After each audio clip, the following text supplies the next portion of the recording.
تو آج بھی کوئی دماد ہے جو کہ جی یہ جہیز کے پیسے آپ ان سے جہیز دیں؟ ہمارے ہاں یہ رواج ہے نہیں۔ اعلیٰ حضرت نے فتاوی رضویہ میں لکھا ہے کہ اگر کوئی داماد جہیز کا مطالبہ کرے کہ یہ جہیز دیں تو پھر میں شادی کروں گا، نہ جہیز دیں شادی نہیں کروں گا، تو یہ رشوت ہے۔ یہ جہیز مانگنے والا گناہگار ہوگا۔ جہیز کا مطالبہ کرنے والا کہ یہ جہیز دیں تو میں شادی کروں گا، وہ رشوت مانگ رہے ہیں۔ اس لیے جہیز کا مطالبہ اس انداز میں کرنا کہ اگر آپ جہیز نہ دیں تو میں شادی نہیں کروں گا، یہ رشوت مانگنا، اس انداز میں جہیز دینا منع ہے۔ ویسے کوئی اپنی خوشی سے اپنی بیٹی کو دینا چاہے، شریعت اس کو منع نہیں کرتی، لیکن اس میں بھی اخفاء ہونا چاہیے، نمائش نہیں ہونی چاہیے، تاکہ وہ والدین جو جہیز نہیں دے سکتے وہ احساس کمتری میں مبتلا نہ۔ اور ہمیں بھی مرد بننا چاہیے، شادی کرتے ہوئے یہ کہنا چاہیے کہ میرے گھر میں جو جہیز ہوگا وہ میرے پیسوں سے خریدا ہوا ہوگا۔ میں اپنے سسر کا اسی پر شکریہ ادا کرتا ہوں کہ اس نے اپنی بیٹی میرے نکاح میں دے دی۔ یہ بھی ایک پورا الگ عنوان ہے کہ آج ہم جس طرح میں نے شروع میں کہا کہ ان ہستیوں کا ذکر کرتے ہیں، ان کی تعلیمات پر عمل نہیں کرتے۔ میں نے کافی تلاش کیا ہے لیکن مجھے اس پر کوئی حوالہ نہیں مل رہا کہ صحابہ برات لے کے جاتے ہوں نکاح کرنے کے لیے۔ اگر آپ میں سے کسی کو حوالہ ملے تو مجھے بتا دیں کہ برات لے کے جائیں نکاح کرنے کے لیے۔ ہاں ولیمے کا ذکر ہے حدیث میں کہ ولیمہ کریں، لیکن اس میں بھی فضول خرچی کی جو ہے وہ تعلیم یا اجازت اسلام نہیں دیتا۔ آج اگر ہم چند چیزیں اپنا لیں تو ہماری معاشرتی زندگی میں سکون آ جائے۔ پہلی چیز تو یہ کہ بچیوں کی شادی بر وقت کر دیں، غیر ضروری تاخیر نہ کریں۔ دوسرا یہ نکاح کا وقت آئے تو مسجد میں نکاح کریں، اس کی برکات ہوگی۔ عورتیں مسجد میں نہ آئیں، عورتیں تو گھر میں رہیں، صرف دولہا مسجد میں ہو، یہاں نکاح پڑھا جائے۔ تیسری بات یہ کہ دولہا برات نہ لے کے آئے، گھر کے چند افراد، جن لوگوں کو آپ نے بلانا ہے ولیمے پہ بلا لیں۔ اور چوتھی بات یہ ہے کہ ولیمہ بھی سادگی سے ہو، اس میں بھی غیر ضروری اخراجات نہ ہو۔ اور پانچویں بات یہ کہ جہیز کا مطالبہ نہ ہو۔ اور اگر ہماری کوئی بیٹی شاندار جہیز نہیں لے کے آئی تو ساس اس کو تانا نہ دے۔ اگر کوئی ساس اپنی بہو کو تانا دے کہ تو لے کے کیا آئی ہے، تو وہ تانا دینے والی گناہ کر رہی ہے۔ ان الفاظ کا اللہ کی بارگاہ میں اس نے جواب دینا ہے، کیونکہ شریعت مطہرہ نے تو جہیز دینے کا حکم نہیں دیا۔ اس لیے اگر کوئی ساس تانا دے اپنی بہو، کتنے گھر اجڑ جاتے ہیں۔ اور ہم ان موضوعات پر تو زیادہ بولتے بھی نہیں ہیں، زیادہ ان موضوعات پر تقاریر بھی نہیں ہوتی جن سے معاشرے کی اصلاح ہو۔ ہمیں ضرورت ہے کہ ہم جن ہستیوں کا نام لیتے ہیں ان کی تعلیمات کو بھی اپنائیں۔ سیدہ کائنات کا نکاح ہوا، امام الانبیاء کی بیٹی ہیں، سید العالمین کی بیٹی ہیں، لیکن میرے آقا کریم نے سادگی کو اپنایا ہے، سادگی کو سنت بنایا ہے۔ رخصتی ہوئی، میرے آقا کریم نے بعض روایات میں ایک پانی دم کیا ہے، وہ زوجین پر چھڑکا ہے۔ حضور نے دعا دی ہے، یا اللہ ان کو پاکیزہ اولاد عطا فرما۔ اس دعا کے پہلے مصداق تو حسنین کریمین ہیں اور سیدہ کی بیٹیاں ہیں، لیکن اس دعا کے عموم میں قیامت تک آنے والے سادات شامل ہیں۔ نکاح کے وقت حضور نے دعا دی ہے، رخصتی کے وقت حضور نے دعا دی ہے کہ یا اللہ ان کو پاکیزہ اولاد عطا فرما۔ سیدہ اپنے سسرال آئی ہیں، آپ کی جو ساس ہیں ان کا نام بھی فاطمہ ہے، اور وہ بڑی عظیم المرتبت خاتون ہیں۔ حضور حیدر کرار کی جو والدہ ہیں حضرت سیدہ فاطمہ بنت اسد رضی اللہ تعالی عنہا، جب حضور حیدر کرار کی شادی ہوئی ہے وہ زندہ تھی، وہ ہجرت کر کے مدینہ منورہ آئی ہیں، وہ موجود تھی۔ اور حضرت فاطمہ بنت اسد رضی اللہ تعالی عنہا فرماتی ہیں کہ جیسی بہو مجھے ملی ہے ایسی بہو نہیں کسی کو ملے گی۔ صحیح فرمایا انہوں نے۔ سیدہ کی بڑی شان ہے، بڑی بلند شان ہے، لیکن آپ اپنی ساس کی خدمت کر رہی ہیں۔ حضرت فاطمہ بنت اسد رضی اللہ تعالیٰ عنہ وہ خاتون ہیں جنہوں نے بچپن میں حضور کی پرورش کی۔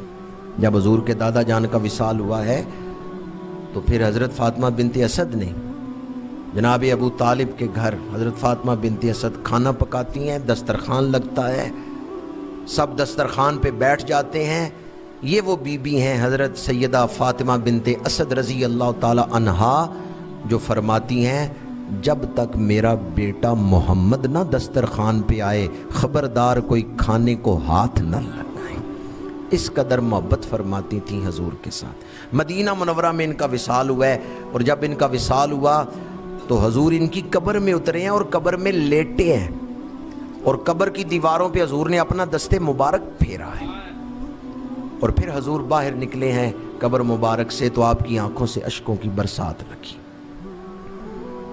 سیدہ تینوں مراحل میں دامن وقت میں گنجائش نہیں کہ مزید آپ کی سیرت بیان کروں، تینوں جو مراحل ہیں ان میں بے مثال سیرت رکھتی ہیں۔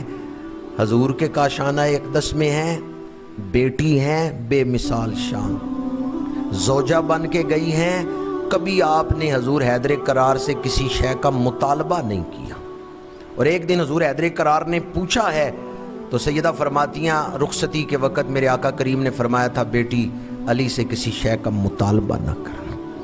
آج ہماری ہر بیٹی اگر اس بات کو پلے باندھ لے تو گھروں میں امن و سکون قائم ہو جائے۔ بعض گھر ایسے ہیں بیویاں ان چیزوں کا مطالبہ کرتی ہیں جو چیزیں خامند خرید کے نہیں دے سکتے، ان کی اتنی آمدنی نہیں ہوتی، پھر وہ رشوت لیتے ہیں، پھر وہ دھوکے سے مال کماتے ہیں۔ خامند کے دین دار ہونے میں بیوی کا بڑا کردار ہے، خامند کو دین پر چلانے میں بیوی کا بڑا کردار ہے۔ حضرت سیدہ خاتون جنت رضی اللہ تعالی عنہا حضور حیدر کرار کے ساتھ آپ کے جو معاملات ہیں، حضور حیدر کرار ہمیشہ تعریف فرماتے ہیں سیدہ نساء العالمین کی۔ بی بی پاک گھر کے کام خود کرتی ہیں، بخار میں مبتلا ہے کھانا بنا رہی، اور کبھی حضور حیدر کرار سے کسی شے کا مطالبہ نہیں کیا۔ یہ کردار ہے بی بی پاک کا آج کی خواتین کے لیے۔ میرے آقا کریم اپنی بیٹی کے گھر تشریف لائے، ایک معمر صحابی حضرت عمران بن حسین رضی اللہ تعالیٰ عنہ حضور کے ساتھ ہیں، دروازے پہ پہنچے، حضور نے آواز مبارک دی، سیدہ عرض کرتی ہیں یا رسول اللہ صلی اللہ علیہ وسلم میرے پاس ایک عبا ہے وہ میں نے پہن رکھی ہے، اور کوئی کپڑا نہیں جس سے میں پردہ کروں۔ تو میرے آقا کریم نے دروازے میں کھڑے ہو کے اپنی چادر پکڑائی، اپنی چادر، بی بی پاک نے وہ چادر اوڑھی ہے، پھر حضور اندر تشریف لے گئے ہیں۔ ساتھ تھے ایک معمر صحابی جن کا نام عمران ہے، بوڑھے صحابی تھے، وہ حضور کے ساتھ تھے۔ تو بی بی پاک نے عرض کیا یا رسول اللہ صلی اللہ علیہ وسلم میرے پاس ایک عبا ہے، اس کے سوا کوئی کپڑا نہیں جس سے میں پردہ کر سکوں، تو حضور نے چادر عطا فرمائی۔ تیسری بار عرض کر رہا ہوں، حضور کے ساتھ ایک صحابی آ رہے ہیں اور وہ بھی بڑھاپے میں ہیں، عمر رسیدہ ہیں، حضور کے ساتھ جا رہے ہیں، تو اس وقت ان کی پاکیزگی کتنی اعلیٰ ہوگی، جو پردہ کر رہی ہیں وہ کتنی اعلیٰ ہیں، دونوں طرف پاکیزگی ہے، لیکن پردہ چھوڑے پھر بھی پردہ کیا، پردہ پھر بھی کیا ہے، شریعت کے حکم کا ادب کیا ہے، شریعت کے حکم کو ترجیح دی ہے۔ اور آج ہماری عورتیں کہتی ہیں جی دل کا پردہ ہوتا ہے، دل کا پردہ ہوتا ہے، ظاہری پردے کی کیا ضرورت ہے؟ وہاں سیدہ نساء العالمین ہیں، اور جو آ رہے ہیں وہ حضور کے بوڑھے صحابی ہیں اور حضور کے ساتھ آ رہے ہیں، پھر بھی سیدہ ان سے پردہ فرما رہی۔ جن ملکوں سے بے حیائی شروع ہوئی تھی وہ خود توبہ توبہ کر رہے ہیں کہ آؤ ہمارے خاندانی نظام کو بچاؤ، ہمارا خاندانی نظام تباہ ہو گیا، لیکن ہمارے ہاں اس بات کو معمولی سمجھا جا رہا ہے۔ میرے آقا کریم نے ارشاد فرمایا الحیاء من الایمان، حیا کا ایمان کے ساتھ بڑا گہرا تعلق ہے۔ بی بی پاک کی تو حیا اتنی ہے، وصال سے پہلے حضرت اسماء بنت امیس رضی اللہ تعالی عنہا سے فرمایا کہ میں فکر مند ہوں، کیونکہ آپ بیمار تھیں، علالت میں تھیں، وصال کے آثار ظاہر ہو رہے تھے، تو آپ نے فرمایا میں فکر مند ہوں کہیں وصال کے بعد جب چارپائی اٹھائی جائے، اگرچہ چادر ہوگی لیکن میرے بدن پر نامحرموں کی نظر نہ پڑے، یعنی اس چادر پر بھی نہ پڑے۔ تو حضرت اسماء بنت امیس نے مشورہ دیا کہ میں نے حبشے میں دیکھا ہے کہ میت کے اوپر کھجور کی شاخیں رکھ دیتے ہیں، جس سے شاخیں نظر آتی ہیں، میت نہیں نظر آتی، سائبان بنا دیتے ہیں۔ بی بی پاک نے فرمایا کہ جب میری میت اٹھائی جائے تو کھجور کی شاخوں کا سائبان بنایا جائے۔ اور مدینہ منورہ میں جب آپ کا جسد اقدس و اطہر اٹھایا گیا تو کھجور کی شاخیں، رات کے وقت اٹھایا گیا لیکن پھر بھی کھجور کی شاخیں نامحرموں کی نظر نہ پڑے، اس قدر پردے کا خیال ہے۔ بعد از وصال بھی اس قدر پردے کا خیال، اس چارپائی کی چادر پر کسی کی نظر نہ پڑے۔ آج ہم اپنی بیٹیوں کے نام رکھتے ہیں، کنیز فاطمہ، نور فاطمہ، غلام فاطمہ، انہیں یہ نہیں بتاتے وہ بی بی کون تھیں جن کے نام پر تیرا نام رکھا، ان کا کردار، ان کی سیرت بھی تو بتائیں۔ اور ایک عقیدے کا مسئلہ عرض کر رہا ہوں، یہ مشورہ کس نے دیا تھا کہ کھجور کی شاخوں کا سائبان بنا کے حبشے میں رکھتے ہیں؟ جی